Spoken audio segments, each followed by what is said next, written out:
नमस्कार। आज हमारी चर्चा का विषय है स्नातक पाठ प्रथम अनिवार्य हिंदी के पद्य भाग का पहला पाठ, जिसमें मैथिली शरण गुप्त द्वारा रचित नर हो न निराश करो मन को कविता है। कविता पर जाने से पहले हमें मैथिली शरण गुप्त के व्यक्तित्व, कृतित्व एवं उनके साहित्यिक योगदान आदि संदर्भों पर विचार करना आवश्यक है। इसके साथ ही मैथिली शरण गुप्त जिस युग के कवि हैं, उस युग का सांगोपांग अध्ययन करना भी जरूरी है, क्योंकि कोई भी कविता है वो युगीन संदर्भ से जुड़ी हुई होती है। दूसरी बात यह कि मैथिली शरण गुप्त युग धर्म निभाने वाले साहित्यकारों में से एक है, इसलिए उस युग को जानना भी जरूरी है। उस युग की जो प्रवृत्तियां हैं, साहित्यिक प्रवृत्तियां हैं, उनका संदर्भ भी देखना आवश्यक है, क्योंकि मैथिली शरण गुप्त ने इस कविता में उस निराशा का विरोध किया है जिस निराशा से किसी भी व्यक्ति, समाज और देश का पतन हो सकता है या कि वह पतन की ओर बढ़ सकता है। मैथिली शरण गुप्त ने इस कविता में उस मानसिकता का वर्णन किया है, उस मानसिकता को दर्शाया है जो मानसिकता किसी भी समाज के लिए हानिकारक हो सकती है। और उस निराशा से उभरने के लिए मैथिली शरण गुप्त लोगों को प्रेरित करते हैं। तो देखिए, इस चर्चा में हमने कुछ विशिष्ट बिंदु रखे हैं। चर्चा इन्हीं बिंदुओं के इर्द गिर्द होगी। द्विवेद युग और मैथिली शरण गुप्त, क्योंकि मैथिली शरण गुप्त हिंदी साहित्य के आधुनिक काल के द्वितीय सोपान द्विवेद युग के प्रतिनिधि और कदाचित सर्वाधिक लोकप्रिय कवि रहे हैं। तो इस चर्चा में हम द्विवेद युग और मैथिली शरण गुप्त का पारस्परिक अध्ययन करेंगे। दूसरा बिंदु है मैथिली शरण गुप्त का जीवन परिचय। किसी भी साहित्यकार का जीवन और उस जीवन का विस्तार जानना जरूरी है, क्योंकि किसी भी रचना को समझने के लिए वो सहायक होते हैं। क्योंकि मैथिली शरण गुप्त का व्यक्तित्व एक विराट व्यक्तित्व है, जिन्होंने विपुल मात्रा में साहित्य लिखा है। फिर हम चर्चा में आगे विचार करेंगे मैथिली शरण गुप्त का साहित्यिक योगदान, कि मैथिली शरण गुप्त ने का एक साहित्यकार के रूप में देश और समाज के प्रति क्या योगदान है, साहित्यकार के रूप में क्या योगदान है, साहित्य के क्षेत्र में क्या योगदान है। और अंतिम बिंदु होगा मैथिली शरण गुप्त का साहित्यिक सम्मान। तो गुप्त जी की जो काव्य यात्रा है वो एक लंबी काव्य यात्रा रही है, और उन्होंने उच्च स्तर की साहित्यिक रचनाएं साहित्यिक समाज को दी है, भारत को दी है। साकेत जैसी रचना, भारत भारती जैसी रचना उस समय प्रसिद्ध रचनाएं थी और लोग इन्हें पढ़कर उत्साहित हुआ करते थे, इसलिए उनकी चर्चा भी आवश्यक है।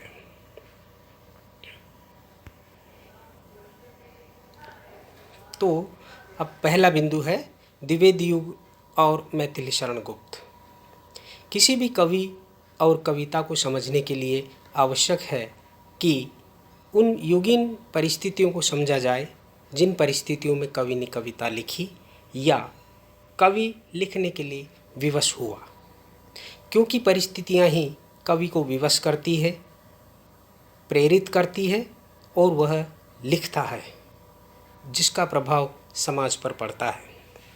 राष्ट्रकवि मैथिली शरण गुप्त हिंदी साहित्य के महत्वपूर्ण कालखंड द्विवेदी युग के प्रतिनिधि और सर्वाधिक लोकप्रिय कवि हैं। द्विवेदी युग की कालावधि सन 1900 से 1915 ईस्वी तक मानी गई है और ये जो कालावधि है ये एक प्रकार से भारत की गुलाम अवस्था की कालावधि है, जब अंग्रेज भारत पर न केवल काबिज थे बल्कि भारतीय समाज का शोषण भी कर रहे थे।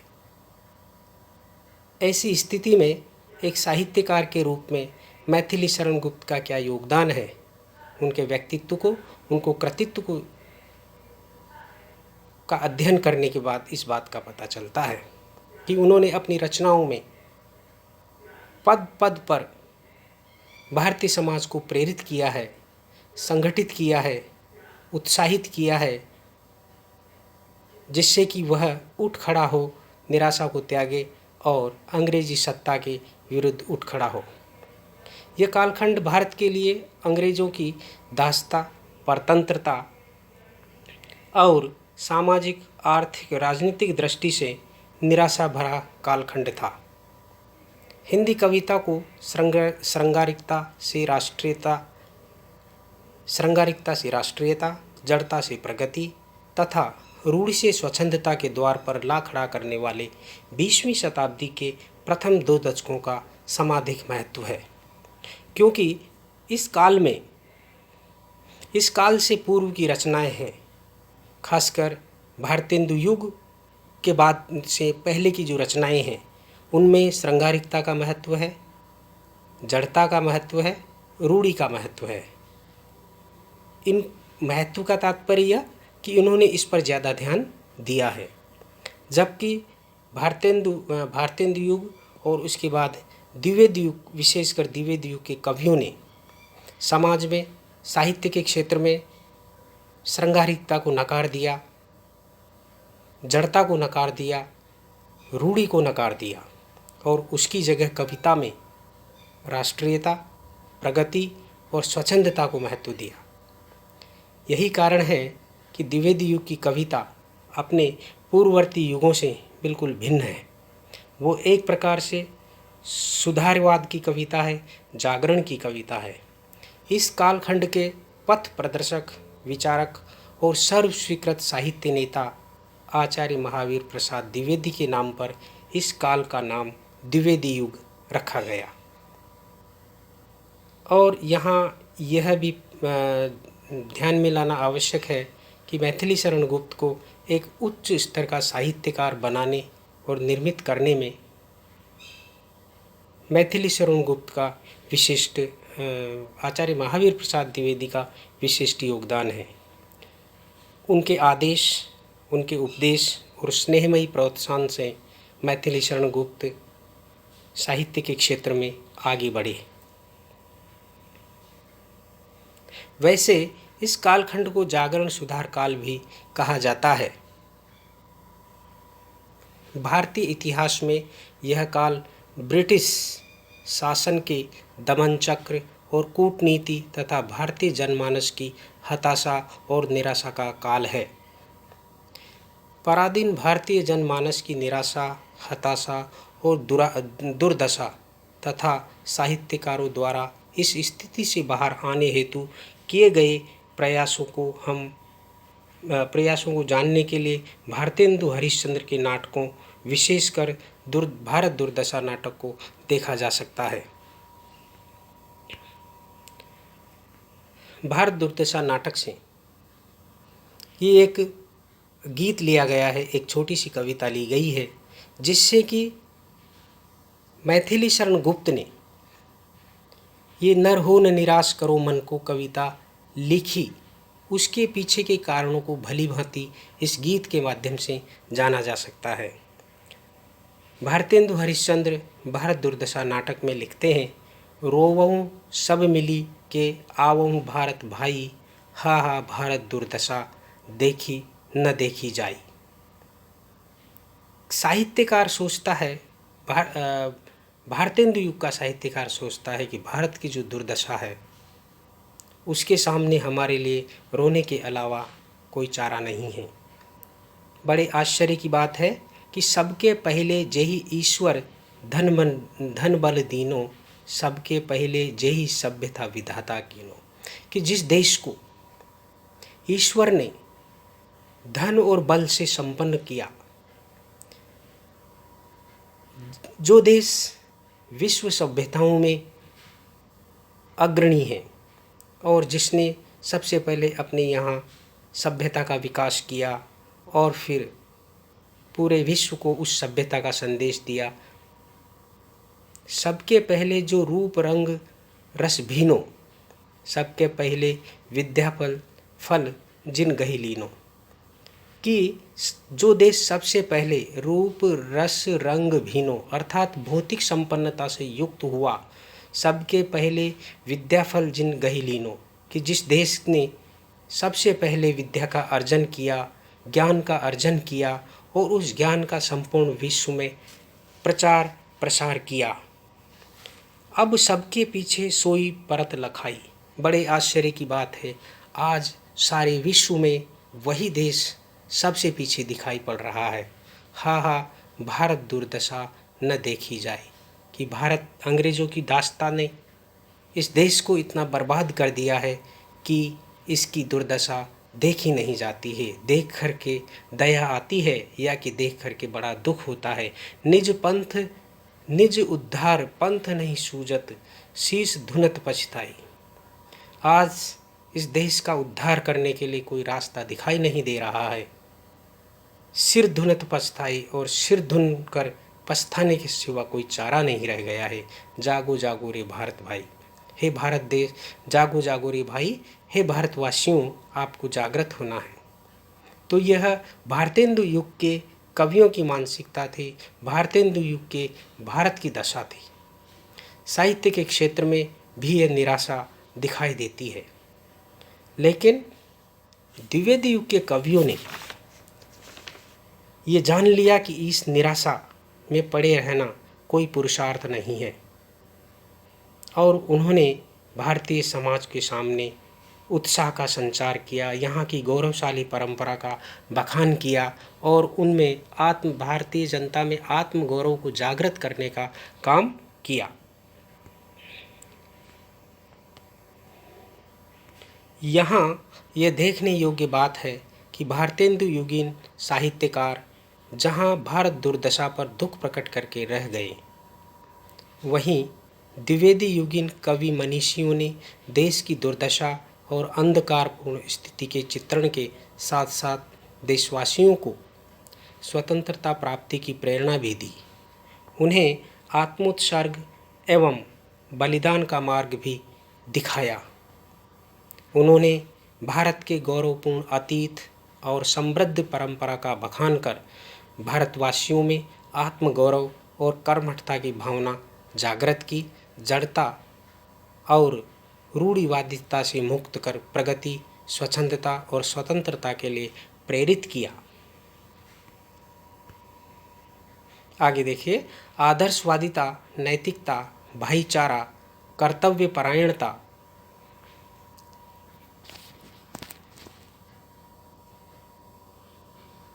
और देश प्रेम की भाव को बढ़ावा दिया।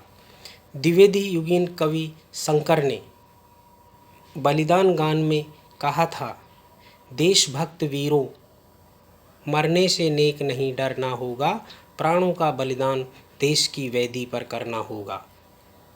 और इस प्रकार से द्विवेदी युगीन कवियों ने भारतीय जनमानस को देश पर मर मिटने की भावना जागृत की।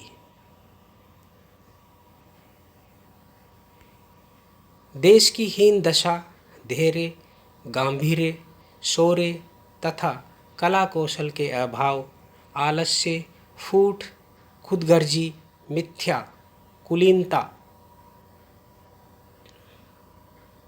दंभ आदि भारतीय समाज की कमजोरियों पर भी इस युग के कवियों ने प्रहार किया और उन्हें बताया कि भारत की गुलामी भारत गुलामी से तब तक आज़ाद मुक्त नहीं हो सकता जब तक भारत इन अपनी कमजोरियों को दूर नहीं कर देगा। राय देवी प्रसाद पूर्ण ने इन कमजोरियों का उल्लेख कर उनके निवारण की कामना अपनी कविता में की है। वे लिखते हैं, भरतखंड का हाल जरा देखो है कैसा, कि भारतवर्ष का आज क्या हाल हो रहा है।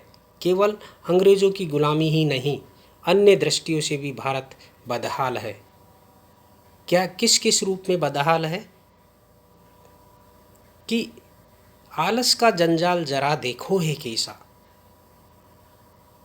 कवि कहते हैं कि सर्वत्र समाज में आलस्य का जंजाल फैला हुआ है, आलस्य की बेड़ियों में जकड़ा हुआ है।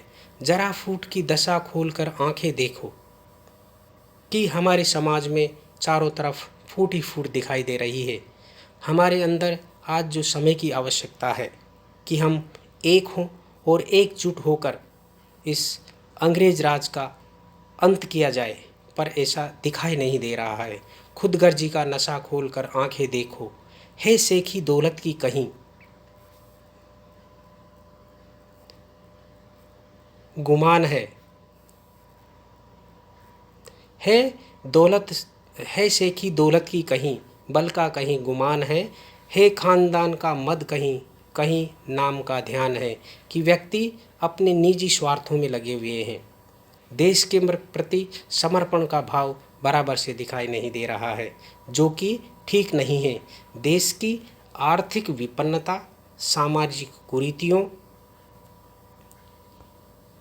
रूढ़ प्रथाओं तथा धार्मिक आडंबरों का द्विवेदी युगीन कवियों ने स्पष्ट शब्दों में प्रत्याख्यान किया है।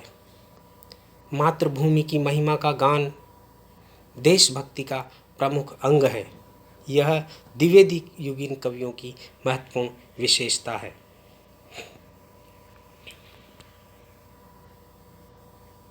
इस युग के कवि मानव की गरिमा, महिमा और सामर्थ्य का पक्ष धर रहा है। कवियों ने कविता में सामाजिक और राष्ट्रीय चेतना का बीजारोपण कर कविता के वर्ण विषय का अपार विस्तार किया तथा सामान्य से सामान्य जीवनगत विषयों पर कविता लिखी, जो अब तक साहित्य के क्षेत्र से बहिष्कृत थी।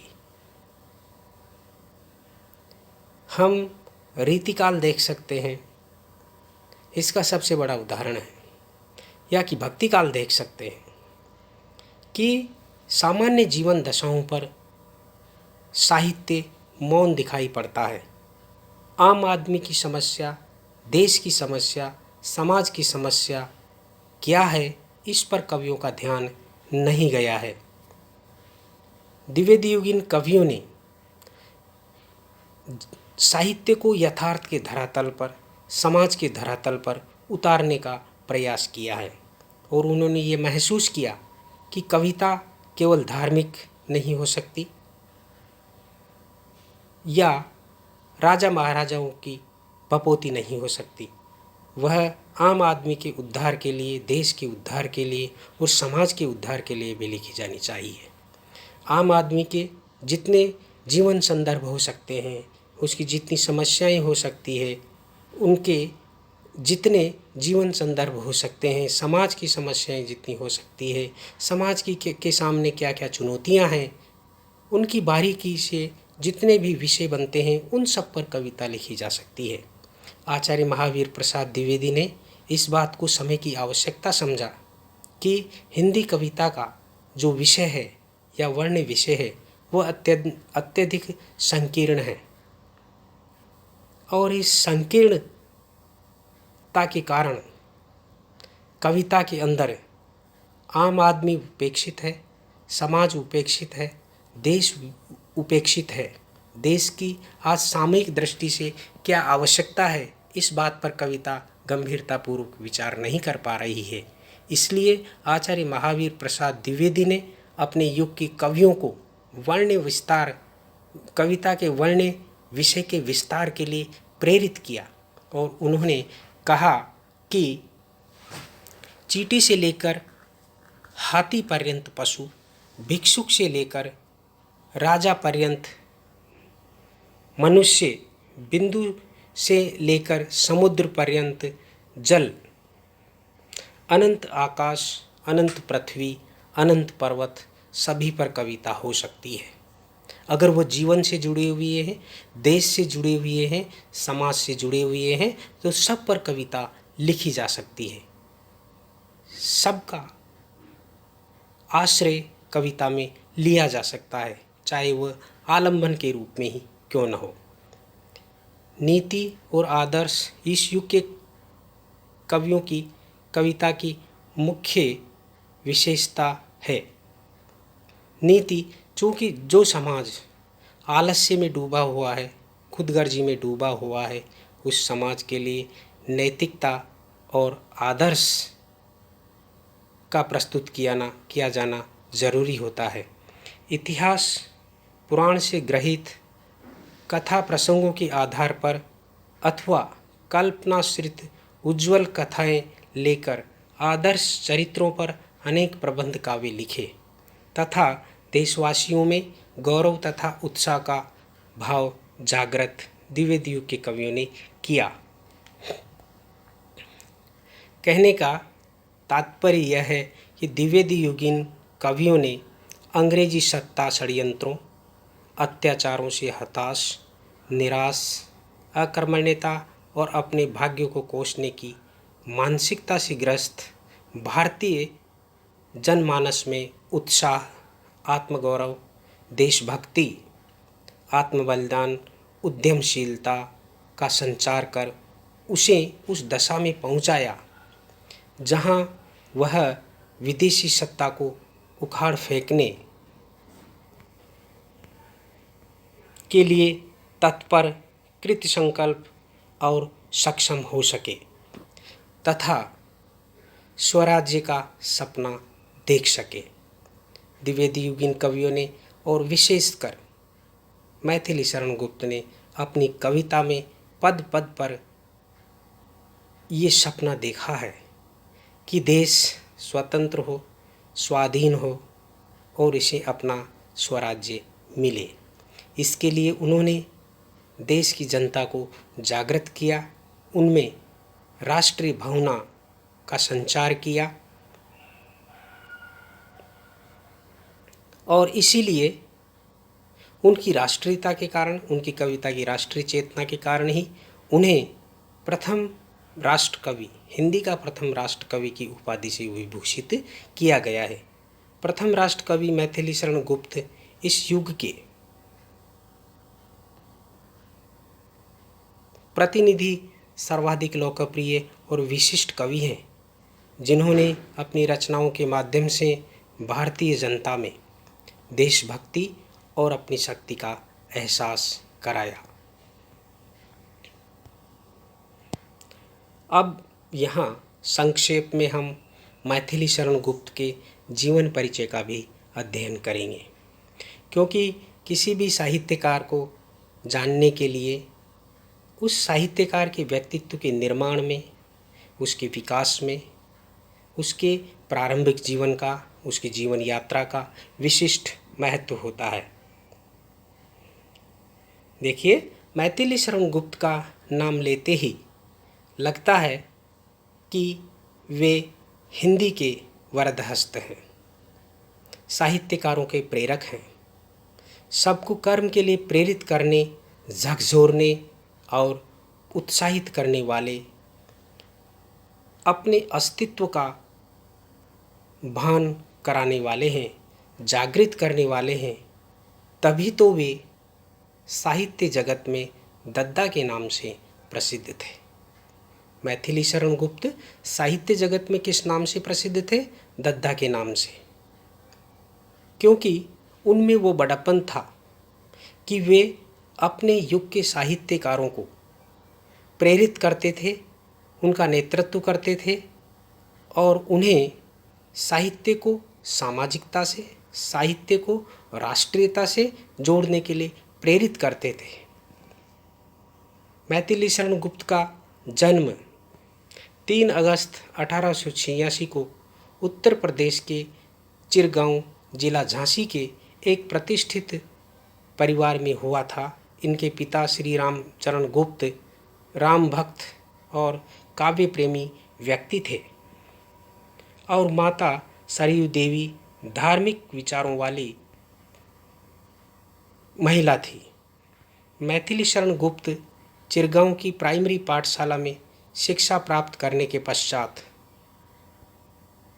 घर पर ही हिंदी, संस्कृत, अंग्रेजी और मराठी का ज्ञान प्राप्त कर काव्य रचना में लीन हो गए। गुप्त जी की प्रारंभिक रचनाएं कलकत्ता से निकलने वाले वेश्योपरक पत्र में प्रकाशित होती थी। बाद में मैथिली शरण गुप्त को आचार्य महावीर प्रसाद द्विवेदी का वरदहस्त सरस्वती पत्रिका के माध्यम से प्राप्त हुआ।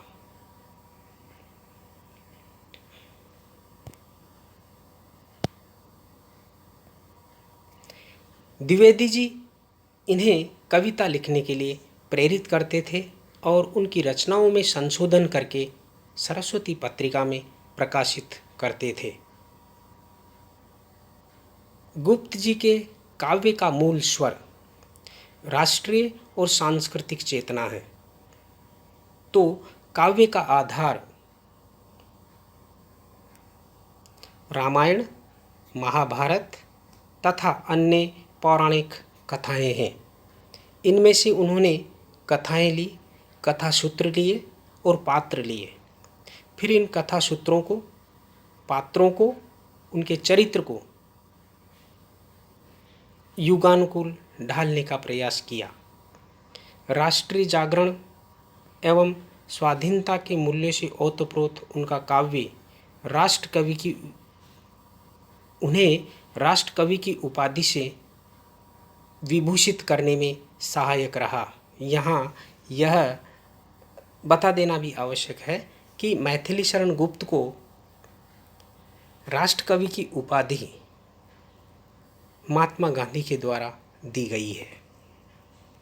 ये उनके उस समय के प्रभाव को परिलक्षित करता है।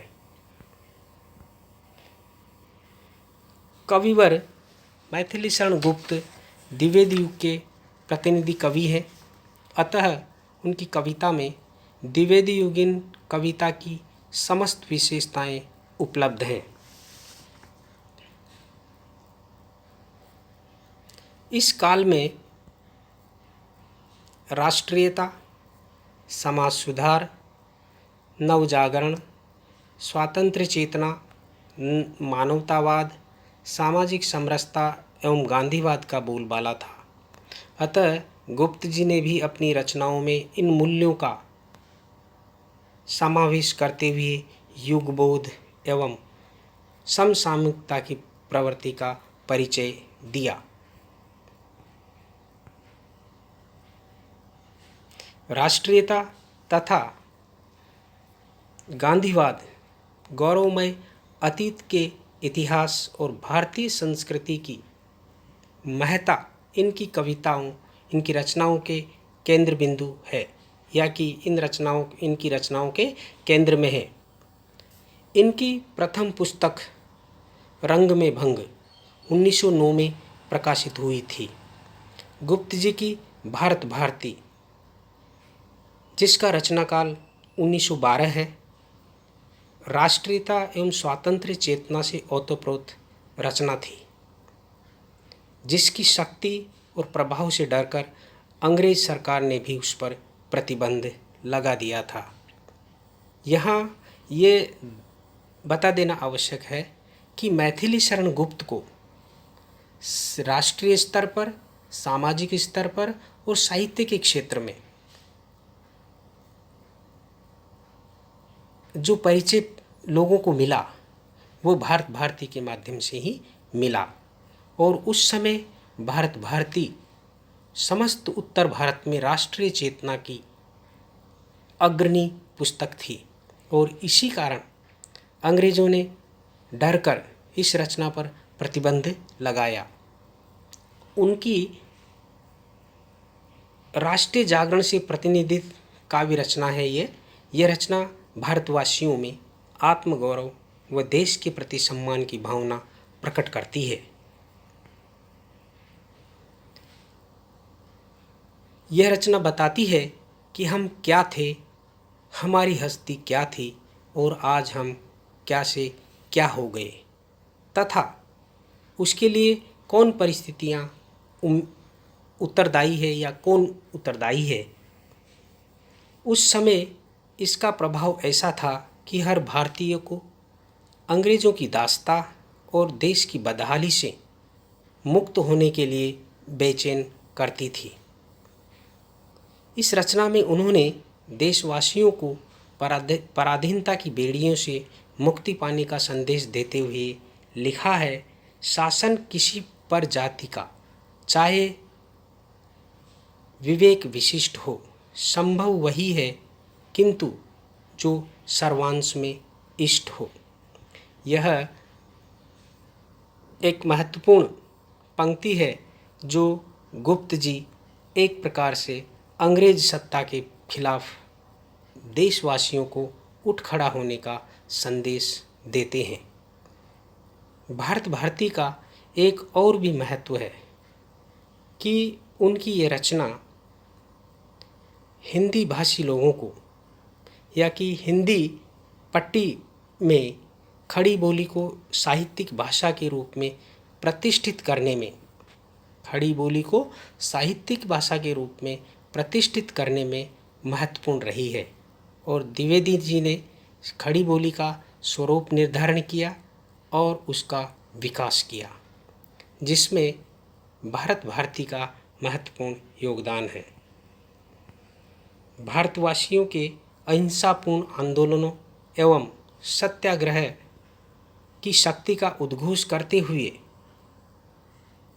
गुप्त जी ने तत्कालीन युग का चित्रण इन पंक्तियों में किया है। यहाँ गांधीवाद का प्रभाव दिखाई दे रहा है और इस गांधीवाद के माध्यम से देश की ताकत का एहसास अंग्रेजों को भी हो रहा है। देखिए, अस्थिर किया टोप वालों को, अर्थात अंग्रेजों को गांधी टोपी वालों ने,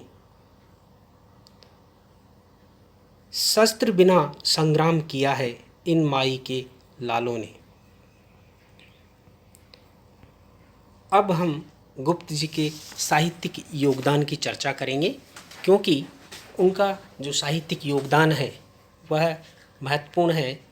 विपुल मात्रा में उन्होंने साहित्य लिखा है, 2 महाकाव्य लिखे हैं, 19 खंड काव्य लिखे हैं और अन्य रचनाएं भी लिखी है और उन्होंने अनुवाद भी किया है। तो देखिए, साहित्यिक योगदान की चर्चा भी यहाँ पर आवश्यक प्रतीत होती है।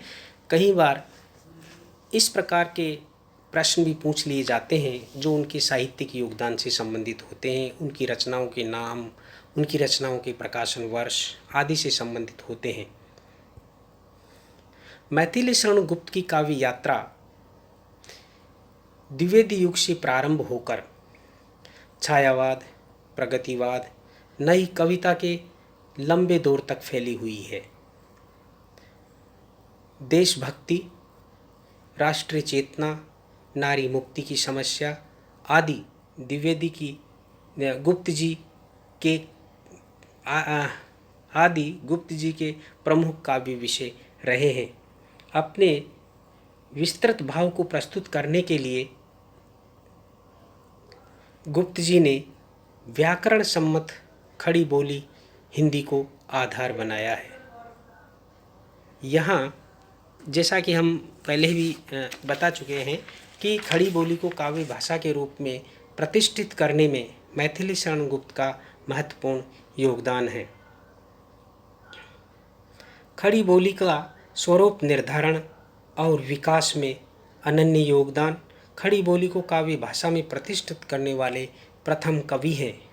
भारत भारती और जयद्रथ वध के प्रचार और लोकप्रियता ने तो खड़ी बोली की विजय दुंदुभी ही बजा दी थी। उनकी भाषा में मुहावरे व लोकोक्तियों का यथास्थान प्रयोग हुआ है। उनकी यह प्रवृत्ति साहित्य की भाषा को लोकोन्मुखी बना देता है। संस्कृतनिष्ठ तत्सम शब्दावली काव्य भाषा को आधार प्रदान करती है। कहने का तात्पर्य यह कि उन्होंने जिस खड़ी बोली का प्रयोग किया है उसमें संस्कृतनिष्ठ तत्सम शब्दों का प्रयोग किया है, और वह एक गुप्त जी की यह प्रवृत्ति एक प्रकार से कविता को हमारी संस्कृति से जोड़ती है, संस्कृत से जोड़ती है, संस्कृति से जोड़ती है। अब हम मैथिली शरण गुप्त की जो काव्य रचनाएं हैं उनकी चर्चा करेंगे कि उन्होंने किस किस विधा में रचना की है और उनकी प्रतिनिधि प्रमुख रचनाएं कौन कौन सी है। तो यहाँ पर हम 4-5 जो रचनाएं हैं उनको तो सबसे पहले आपको बता देते हैं कि साकेत और यशोधरा उनकी महत्वपूर्ण काव्य कृतियाँ हैं जो कि काव्य रूप की दृष्टि से महाकाव्य की श्रेणी में आती है। और एक दूसरी रचना है भारत भारती जो उनकी सबसे प्रसिद्ध रचना है। देश में राष्ट्रीय भावना का जागरण करने की दृष्टि से इस रचना का कोई मुकाबला नहीं है। इनके द्वारा लिखित खंड काव्य और कविता संग्रह की कुछ कविता संग्रहों के नाम यहाँ पर लिए जा सकते हैं। जयद्रथ वध, भारत भारती, पंचवटी, द्वापर, सिद्धराज, नहुष,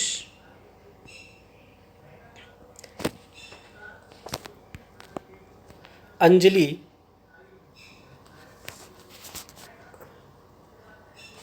और अर्ध्य, अजित, अर्जन और विसर्जन,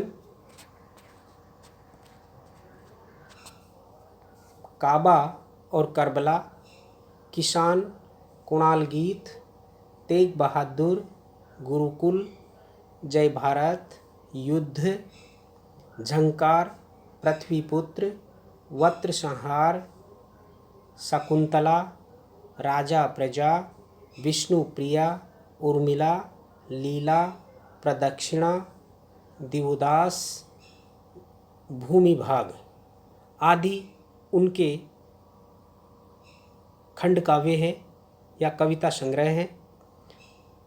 गुप्त जी ने नाटक भी लिखे हैं। कुछ मौलिक नाटक हैं और कुछ अनुदित नाटक हैं।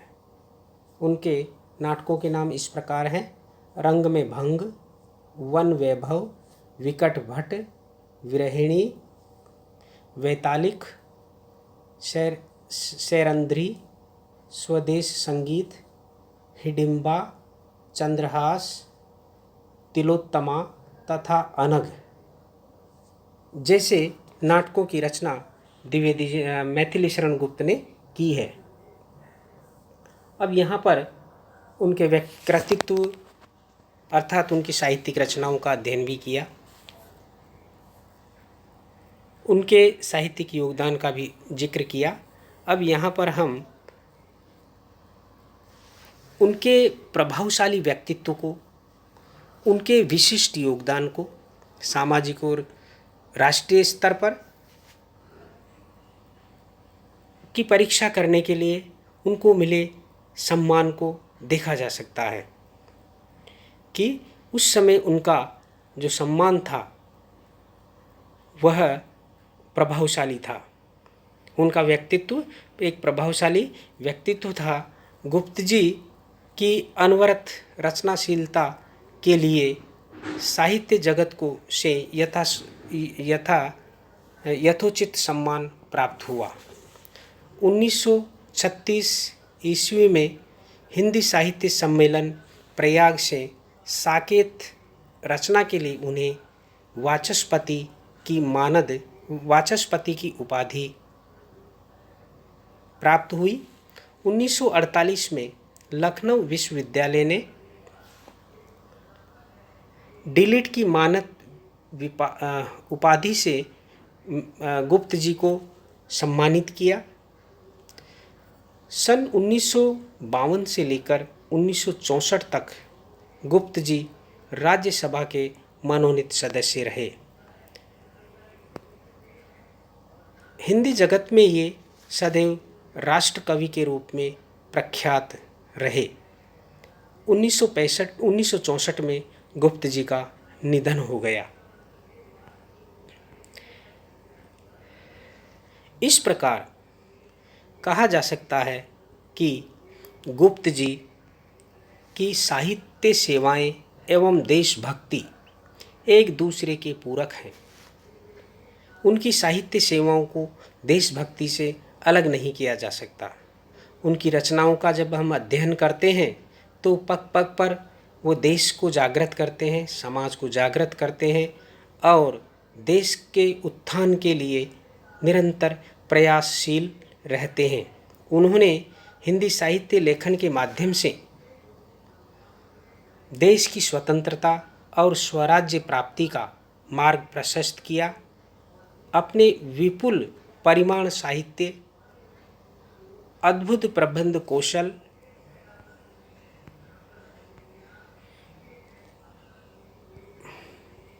भाषा के निर्माण अर्थात खड़ी बोली को साहित्यिक भाषा के रूप में निर्मित करने और विकास करने तथा जीवन को समग्रता में ग्रहण करने की क्षमता के कारण उत्तर भारत की 3 पीढ़ियों की युग चेतना को